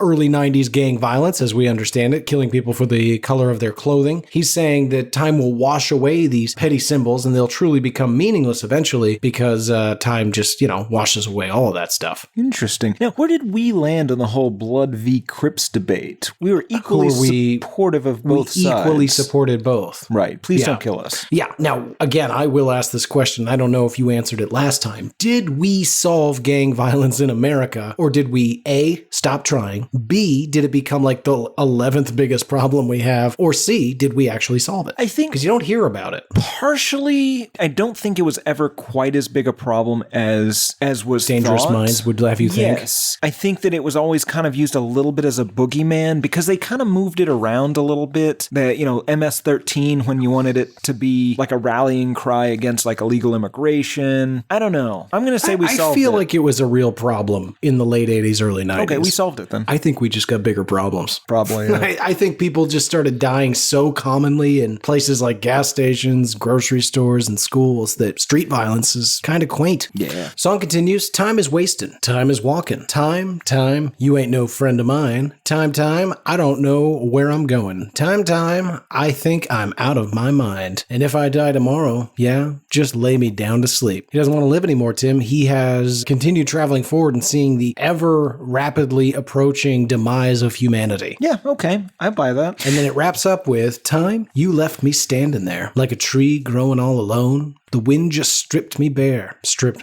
Time, the past is come and gone. The future's far away. Well, now only lasts for 1 second. 1 second. I think he's traveled to the end of existence and sits alone at the start and end of all things, eternity. And it lasts lasts for 1 second, and he is the lone organism existing outside of time. Well, this got fucking profound. Maybe. It's that, it's like that Hugh Jackman movie where he's eating his that wife movie who's is a tree. terrible. God, I hate it. Our buddy great. Michael loves it. I don't know. No, it's not great. He eats his wife who's a tree, right? I don't know. Isn't she like I think he's fungus? stuck in a bubble in space. I don't. Let's move on. It doesn't matter. Track number 9, Look Away. She said, I love you so.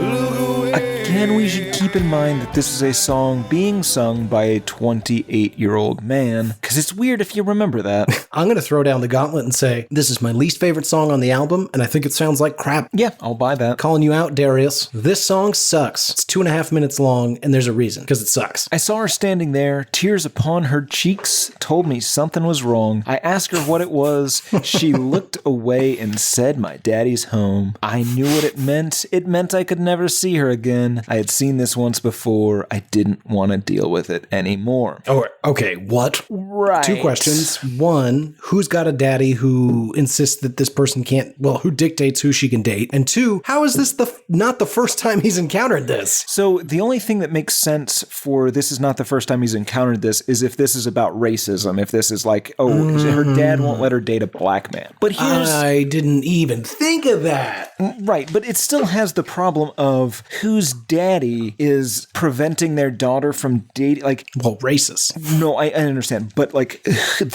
How old is she? Yes, there it is. There it is. Okay, well, she could be 17, 18, 19 and still be somewhat under the purview of her father. But here's the thing we didn't answer. Where's he home from? I mean, I'll say it. Prison. He's home from prison, Tim. Interesting. Bad dude. Yeah, I guess you Bad listen dude. to that guy. The other thing, okay, how about this? What if this is a woman who is into daddy play and her sex daddy has forbade her from having sex with Hootie anymore? Well, yeah, and that's reasonable. That's the good interpretation of this song. Yeah, she was in a polyamorous relationship, and her daddy didn't mind as long as she was open and honest about her sexual encounters. But now that he's back from overseas, he wants that monogamy, and Maybe this is back to the cult thing. Okay, so the cult leader makes her call him daddy. He went away on business, and so while he's away, she's allowed to have sex with her husband again. Obviously, but then he comes back, and he's just like, you know what? I was thinking about it. Never. Just never. We're not ever...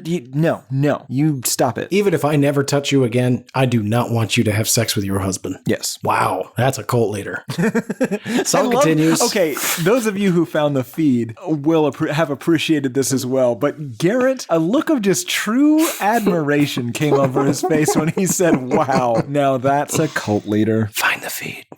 Song continues. Look away, she said, as she turned to me. And when I tried to hold her, I couldn't let her be. Let her be. Let her be. Now, Tim, immediately, already, I am picturing two people having a conversation where they are never allowed to face each other. And if one looks at you, the other must then look away. Because it's described repeatedly how every time he tries to look at her, she looks away. And when she looks at him, he looks away. Which seems like a fun thing to do at a dinner next time we are with mixed company. You and I never make eye contact. Let's see. Look away, she said. She said, turned to me. But God, oh, I loved her. Couldn't let her be. Let her be. Let her be. So I guess he's going to face the daddy. Oh, there we go, Tim. There might be some sort of climactic finish there where he's going to pry his wife from the grips of the cult leader, aka daddy cult leader. Well, he's gonna try. Sure. Daddy Hootie. Duty. Nope. Duty.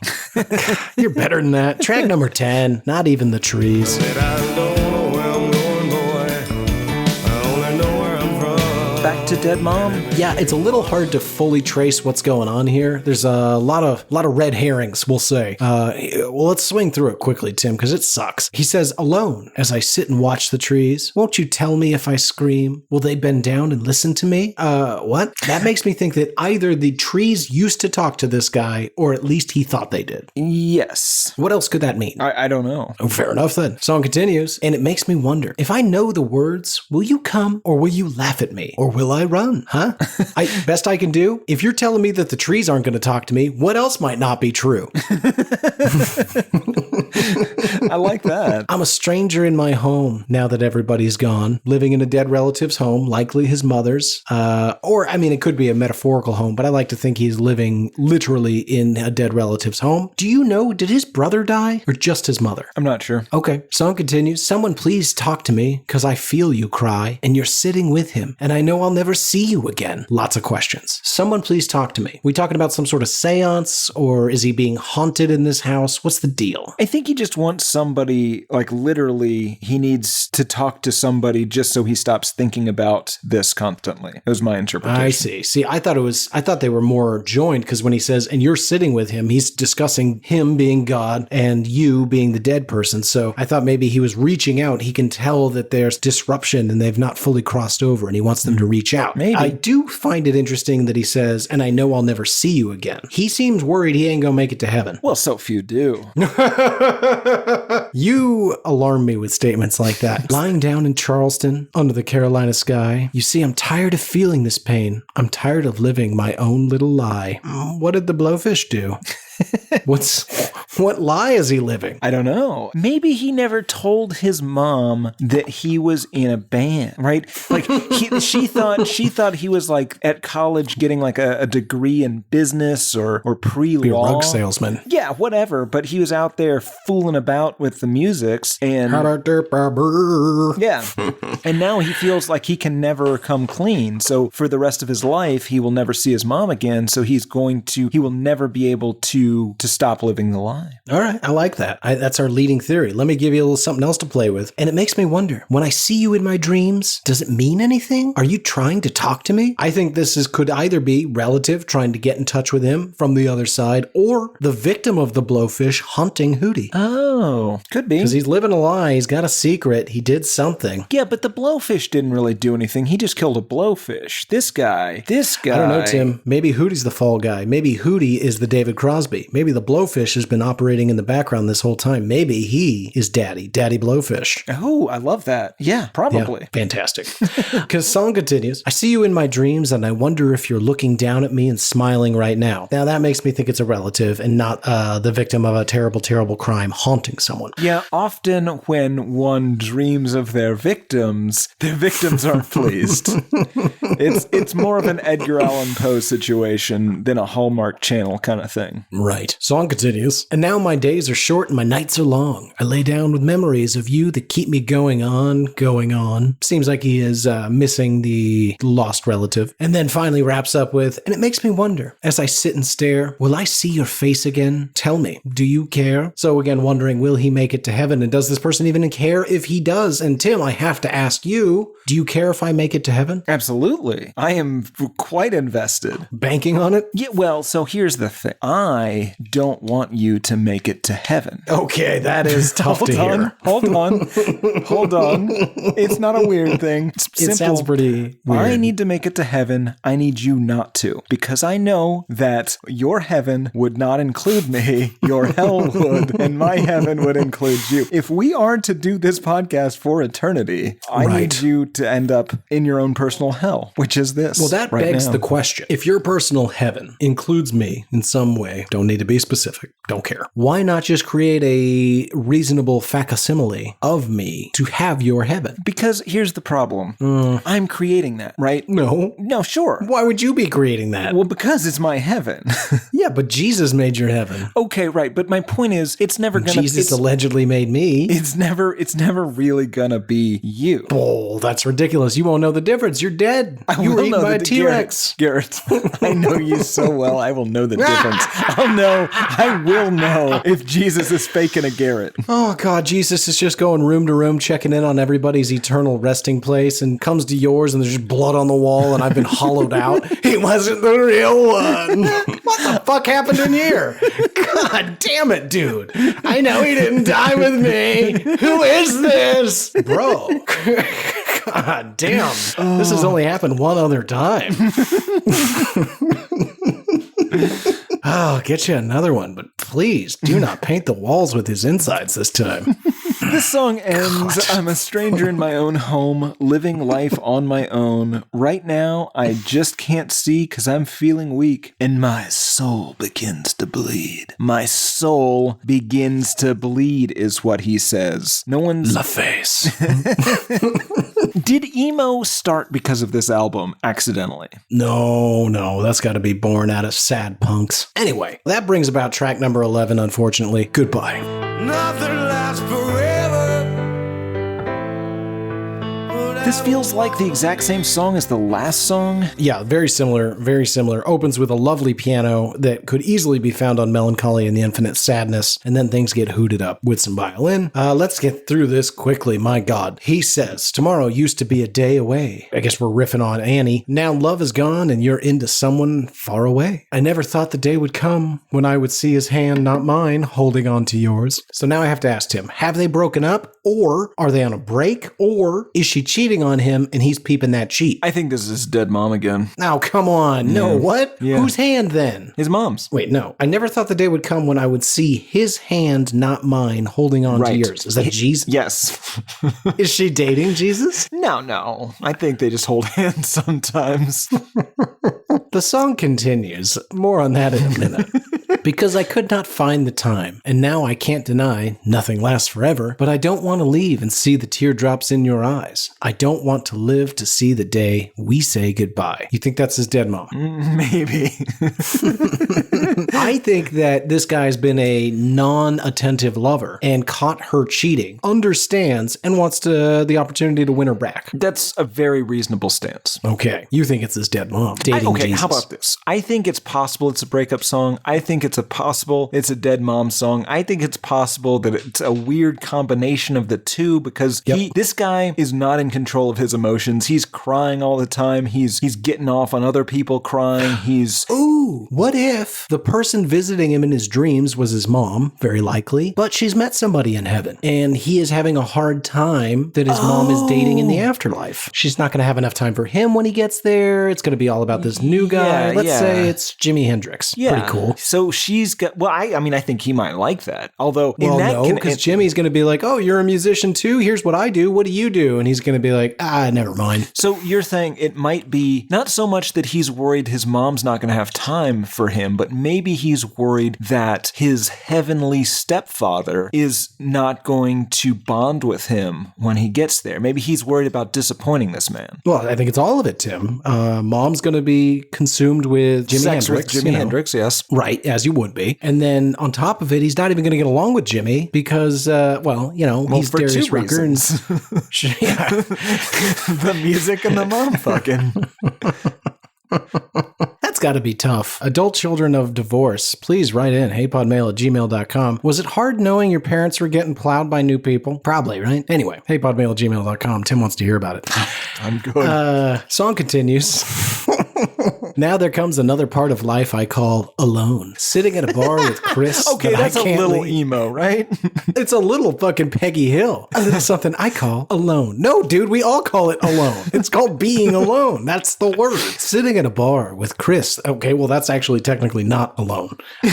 This thing where I hang out with one other person, I call it being alone. That's stupid. Sitting at a bar with Chris that I can't leave because my house ain't no home. No. So maybe while we're young, we'll figure out together that even with the pain, there's a remedy and we'll be all right. I don't want to live to see the day we say goodbye. He's going to fight it out, Tim, with his mom and Jimmy. Going to find a way for them all to live together. Maybe he'll start playing new music. Maybe Jimmy will, oh no. What if Jimmy starts playing new music? I think about that sometimes. If Jimi Hendrix had lived to 89. Well, that would have been really weird. That would have been bad. Yeah. Well, I'll give you one worse. Jim Morrison. Oh, yeah. Ugh. That would have been, I think it would have been very Dylan-esque. Just there would have been a lot of phases and all of them bad. Yeah, well, a lot of them bad. Yeah, like 99% of them. Anyway, song continues. When I first met you, I couldn't love anyone. Oh, but you stole my dreams and made me see that I can walk into the sun and still be me. Was he worried that loving someone might mean he's not a tough guy? I mean, it does mean that. Loving people does not make you a pussy, Tim. Get that? We're not going to sell that t-shirt. Get a load of Steve. He loves his wife. life. What? All right. Anything else we need to say about this song? No. Well, that brings up track number 12, Tim. The hidden track. Sometimes I feel like a motherless child. Sometimes I feel.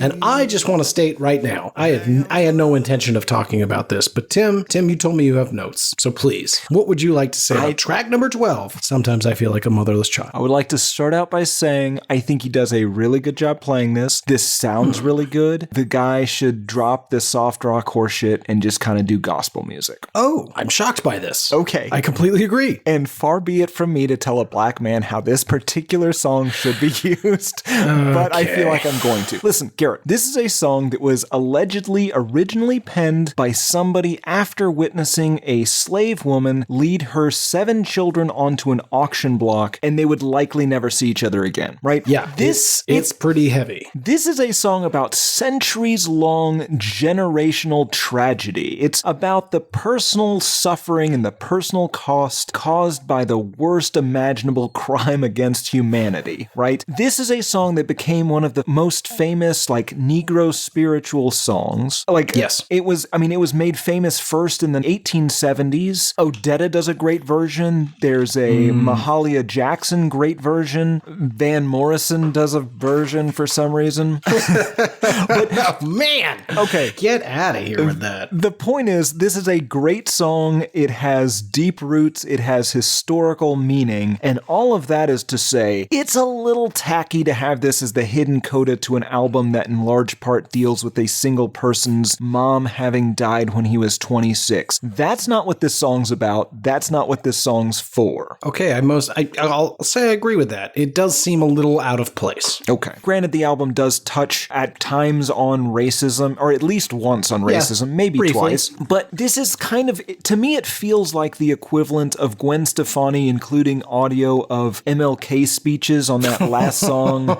That's the worst. The Lobster Asshole Martini Baby. It's beyond Martin Luther, Upgrade Computer. We have to do another one of her solo albums. Beyond Martin Luther, Upgrade Computer. God, a dramatic reading. Well done, Tim. I think you really perfectly put a cherry on this shit sundae. That brings us to a very important question. How did this do? This was their most successful album, obviously. It was the best-selling album of 1995, a year in which it was certified platinum for the first time, and then went on to sell 10.5 million copies that year alone. It was sextuple platinum in March of 1999. Is that 16 times platinum? It is 16 times. It was unvigintuple platinum in 2019, Garrett. That is 2.1 diamonds. That is 21 Exile on Main Street units. This was the 7th best-selling album of the 90s. And here's the slight catch to that. Sold over 21 million copies in the US alone. However, 3 million copies of that were distributed via the Columbia House catalog, so it might only be 18 million copies that were paid for. 18 million where I assume Columbia House pays the artist and then doesn't get paid by their customers. I don't understand the business model. I don't know, but it was in business for years. Yeah. This hit number 1 in Canada and New Zealand. Those were the only 2 countries that it was a number 1 album. Strangely, shockingly. It did really poorly in Britain. A lot of people on the interwebs said that they found this through Friends episodes many years later. No Dutchman has ever heard any of these songs. We asked all of them. It was certified gold in Denmark, though. Is Denmark's not where the Dutch are from? No. Okay. It's where the Dens are from. Yep. That sounds right. All right. Tim, what did people think of it? Well, Garrett, we have a Robert Christgau review this week. Oh my God. If you'd like to play the Robert Christgau game. Beautiful. Yeah. Tim's going to read a review by famed rock critic and certified crazy person, Robert Christgau. Christgau. And I'm going to do my very best to guess what rating he gave. The big catch being Robert Christgau is a lunatic. So there's a good chance it has both nothing to do with the rating and even less to do with the album. So Tim, lay it on me. Let's play the Robert Christgau game. Even when they split the difference between jangle and boogie, bands given to blunt popcraft and elementary guitarists generally favor singers up toward the whiny end of the dramatic spectrum. So Darius Rucker's gruff grit adds an extra layer of substance to a music already deeply comforting in its formal certainties. As a black man who takes his vocal cues from what Greg Allman made of blues and soul, not to mention a black man embraced as eagerly as Carl McCall by white people loath to think of themselves as quote-unquote prejudiced, he's significant, with Drowning, one more hit about racism than Tupac or Dr. Dre has bothered with. But since both patterns can be traced to late minstrelsy, by which I mean not the white skin brainwash of perfervid racial rhetoric, merely the twisted roots of American pop, he's hardly unprecedented. And whatever his significance, a cornball is a cornball is a cornball. Garrett Harvey, what did Robert Christgau rate this album? So I thought he really liked it. But then he started with that cornball business at the end. I'm going to say A-. Robert Christgau gave this a B. Okay, not great, but not that far off. All right, Tim, what did other people think of it? Well, there are 1,131 total ratings on Amazon, 4.8 out of 5 stars on average, 87% 5-star, 1% 1-star. The first review I copied down was from Lio Laniea from 2001. Okay. This starts out, updated December 6th, 2017 for grammatical and structural reasons. My views have significantly changed since the writing of this review, and I am a lot more biblically grounded now. If you're not a Christian, don't concern yourself with that. Just read the original review. The music on this album is very fun and yet is very soothing. It's easy to listen to. It isn't groundbreaking, but it is a very fun time capsule of the mid-1990s pop scene, and Cracked Rear View was and is one of the most well-defined debuts of the 90s. So defined and pronounced that it became the very thing that bit the band in the butt after its release. But that does not diminish the fun to be had in this combination of southern rock/pop/soul. I got my copy for only $2.50 from a record shop in my town and was shocked at how much I enjoyed this because Hootie had received so much backlash in the years following this massive success of this album. I was led to believe this album would be horrible, and yet it isn't. It is truly sad that overexposure killed this band's success, but Darius Rucker later went on to a successful solo career in country music. God bless Amy. So what is the Christian part? I don't understand. Right. I kept waiting for the part where she was like, I cannot stand this blasphemous music. Or conversely, Darius Rucker really understands JC. Nope. None of that was Christ-oriented. Okay. James Z from 2015. One of the best-selling albums of all time. There is a reason for this. Darius Rucker is America's greatest songwriter. 5 out of 5 stars. Wow. Bold statement. Not sure I can co-sign that. That might be the one to go out on. Do you have any better? I've got a couple. All right. J.D. Shelton, 2014. I'm 57 years ago, so when I pick out music, I already know it. Great. 5 out of 5 stars. One of the least coherent 57-year-olds I've ever heard. Fantastic. Well, that man just suffered a pretty serious head injury. Eric S. in 2015 said, what can you say? It's Hootie and they rock. Plus, they're from SC, God's country. Go Gamecocks. 5 out of 5 stars. Guys just all over the place. Amy Jacques in 2014 simply wrote, booty. Smiley face, smiley face, smiley face, smiley face, smiley face, smiley face. That's the best review you have ever She's found. so proud of that. That's hilarious. I'm sure she is 9. Booty and the Hofish. That could be our new cover band, Tim. No, I don't want to cover these songs. Great reviews, Tim. Who's this for? People currently in college in the 1990s, if time travel is real, or people who were in college in the 1990s, and people from the general South Carolina area with excessive regional pride. Absolutely. And possibly Jesus Freaks. This is seeming more and more like a Christian-oriented album the more we talk about it. Yeah, I think it secretly is. So that brings us to final thoughts. I don't want to say another fucking word about this. What about you? So many more thoughts, Garrett. To really like this, I think you really needed to hear it when you were in college, or at least when it came out in the 90s. You had to catch this 94, 95. Yeah, probably. And the reason for that, this album, it's like Catholicism. No one new is joining. Like, they might lose fans, but there aren't like a bunch of teens just waiting to be fans, right? It is time for this Hootie operation to move to India and just prey on people there. Yes. All right, Tim, anything else you want to say? No. That brings us to the big question. We've been all the way through it. Now that we've really broken it down, I'm going to ask you, do you hate this album? This one's, again, it sort of falls in that small slice of these albums where, I mean, I kind of hate it, but it's just so offensively, like, inoffensive. It's so bland that, like, I just don't care. I'm going to say no, but only because of apathy. What about you?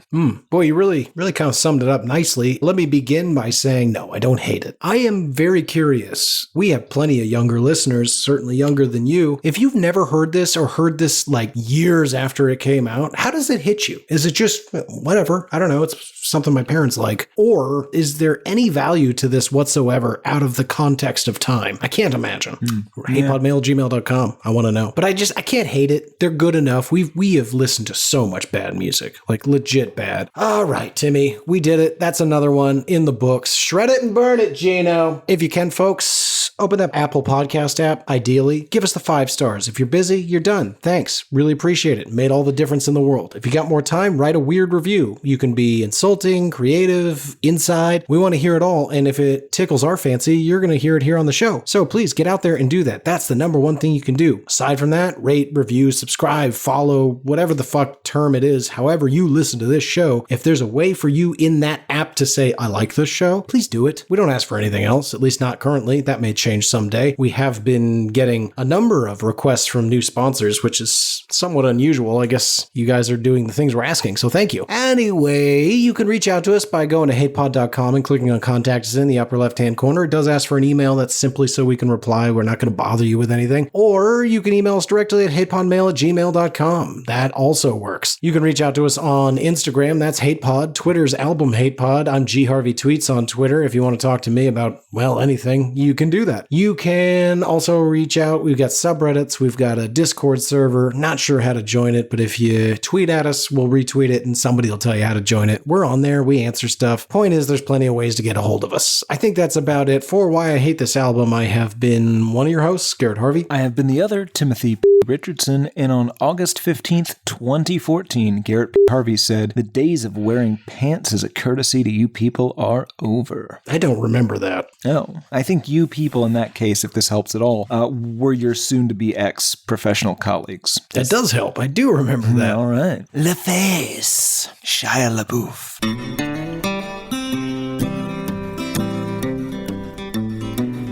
There's cowboys running through my dreams.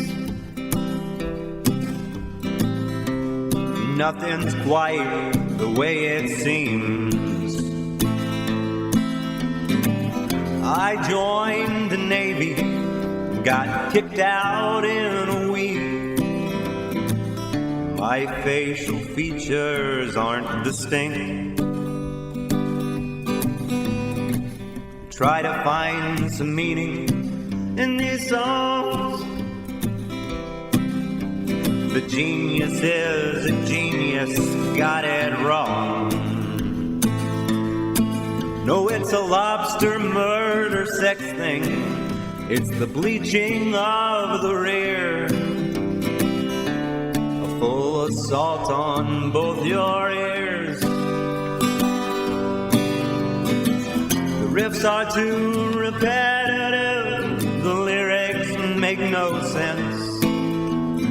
All the songs are B-sides. The cover art's a mess. Listen to it for a week.